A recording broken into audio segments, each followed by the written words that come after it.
Вот проблема политрушки вчера была. Да, они, конечно, выдерживают, не текут, все нормально, под грузом стоят.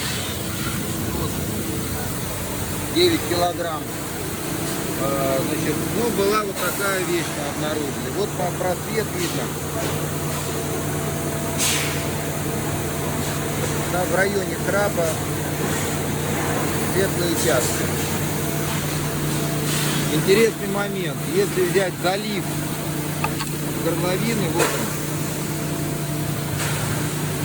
то краб в этом случае никак не может протекать. Вот он, залив полностью. Ну и соответственно, если мы его посмотрим на просвет,